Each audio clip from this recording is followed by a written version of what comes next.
This video is brought to you by catbeast.com. Design your own custom snapbacks and hats.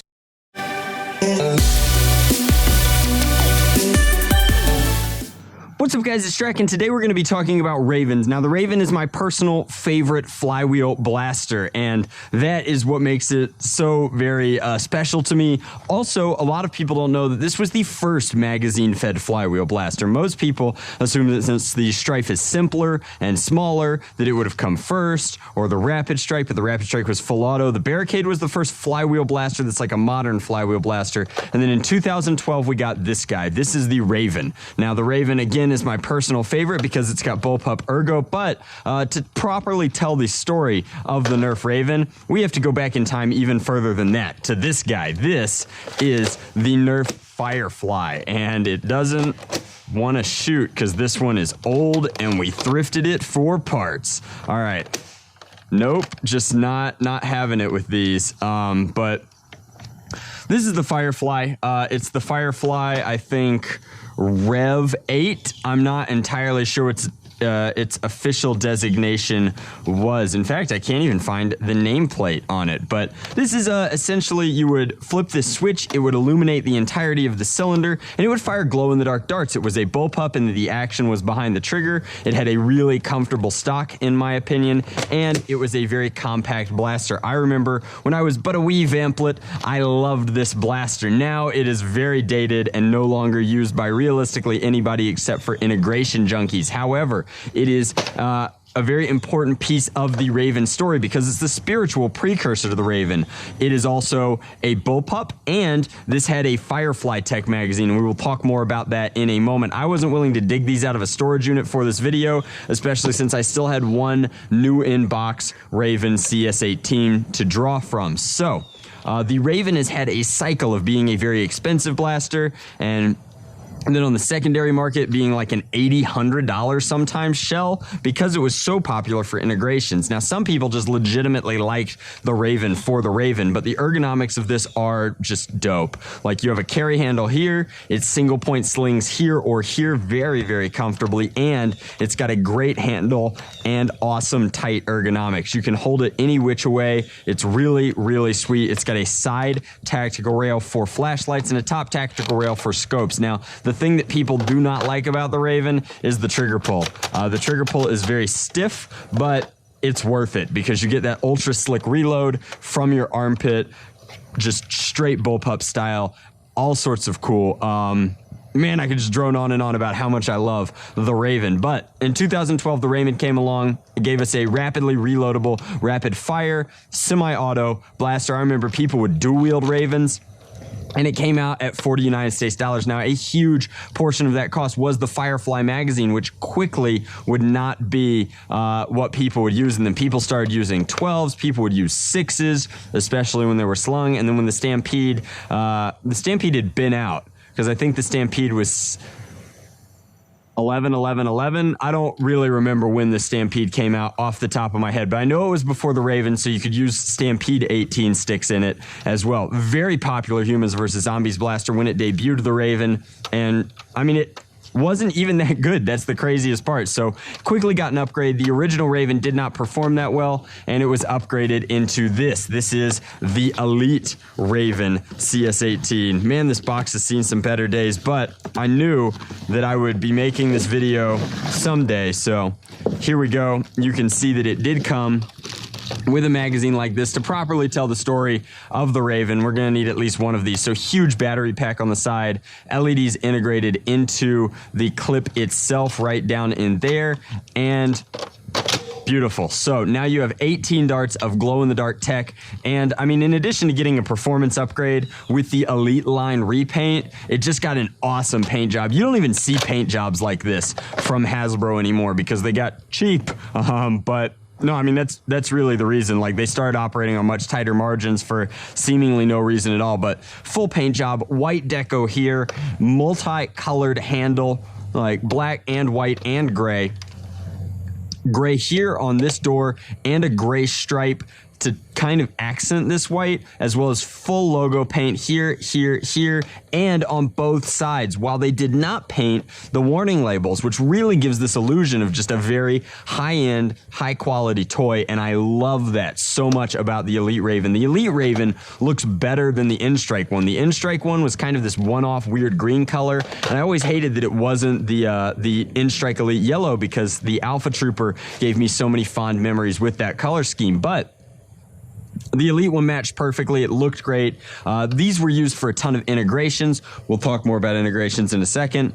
But modders absolutely love to cut these up, turn them into stocks for Stravens, turn them into stocks for Alpha Troopers, for Demolishers, for realistically anything, because it gives you an extra magwell back here that's completely isolated to work with. So this was also expensive. I want to say the Elite Rayven still cost $40 United States dollars. So Rayven was expensive. Then we had one that was less expensive, which was awesome, and now is the most expensive. So consequently, we eventually get an exclusive. I can't remember if it was Sam's or Costco or both. Typically the big box stores get things at the same time.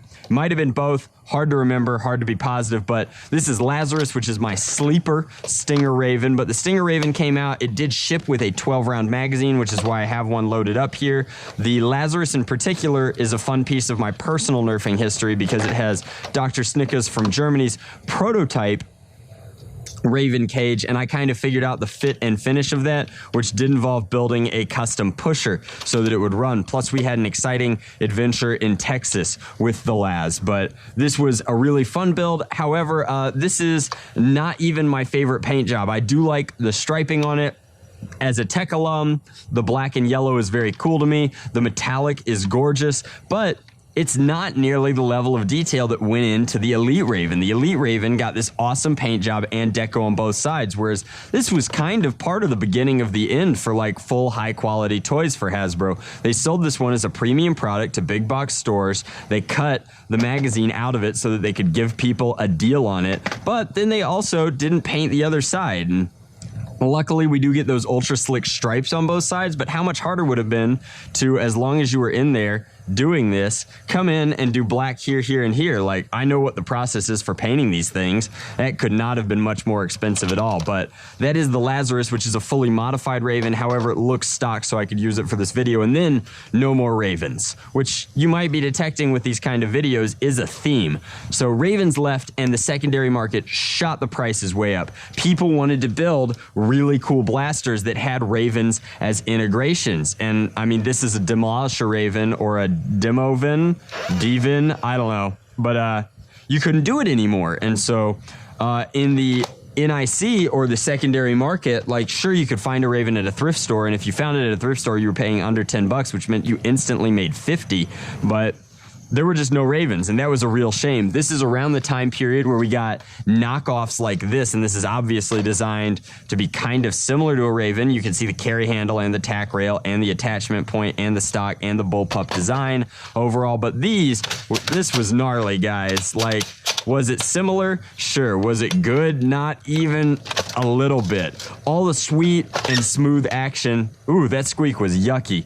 All the squeaks and smooth action that make the Rayven such an awesome blaster and one of my personal favorites did not come through in these knockoffs, and that is a real shame. And then, sure enough, 2017, the Rayven is back as a Kohl's exclusive, because sometimes buy teams want exclusive things. They'll take repaints because the design cost is way less, and Hasbro will just crank them out. Like, Hasbro wants money. So we get the Rayven Fire, which is the most overpriced blaster of 2017. I said it.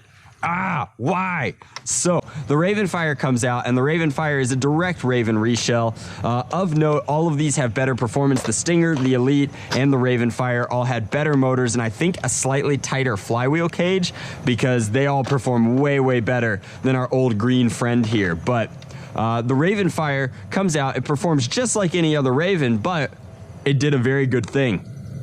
even though it's super overpriced, even though you're paying like $60 for this at Kohl's, no matter how you're getting it in the store, online, whatever. And I mean, Kohl's just like, and I've talked about this before, Kohl's is a terrible retailer because they're a clothing retailer and their business is fundamentally dying. They do this thing where they try and trick people into buying stuff by giving them a deal. So they send you Kohl's cash and they'll put things on sale all the time. So there's always a sale at Kohl's, 10% off, 20% off, whatever. And because of that, it means that they jack up their prices across the board so that the difference between selling you something that's like $10 that just should cost $10 or selling you something that's $12 but 22% off, right? So they're still making the same money, but they're lying to you because human psychology, particularly in a consumer culture like America, makes us enjoy deals. We seek deals and we buy things that we don't need because, oh, I got a deal on it, right? Like, spoiler, if you buy something for $10 that should have cost $20, you did not save $10. You spent $10. And that's the first thing that you have to change in your mind about buying things in this country. That was a tough lesson, but why am I talking about finance on a Nerf channel? Oh, because the Rayven was overpriced and this one's overpriced. So this one costs too much, but what it did is it flooded the market with shells and it let people know that the Rayven wasn't gone forever. So now you can buy these guys in particular. The Stinger is still expensive. You're still going to spend $100 on a Stinger just because they're very rare. But you can now get these guys for like 20 bucks, 20, 30 bucks, which is a little more than a Strife, which is what they ought to cost anyway. So, especially since you're not buying most of the time the gimmick magazine. However, the Rayven Fire kind of made it so that people were comfortable to build with these and work with these again. A lot of people have made really cool Ravens out of the Rayven Fire. The white shell is excellent for painting, and it just means that they're moddable again. And I love that because I really do love working with Ravens. I think that they're fun. I love the ergonomics of Bullpup. Hey, Bobo. Not here. Bobo's not here, guys. So I wanted to talk about all the Ravens. I mean, I am, as always, very curious what you guys think is your favorite Rayven. Let me know in the description box below. I know that most of you are going to be like, his favorite's going to be the Stinger because it's the most expensive and he modded it and made a sleeper. And I do really love Stinger Ravens, but I think that they're too expensive. So my personal favorite from just a design perspective is actually the Elite Rayven because it was the first one to use actual like elite performing internals, so it performed better than the original one, and it's just got great deco. Has multiple colors. It's 1, 2, 3, 4, 5, 6 colors.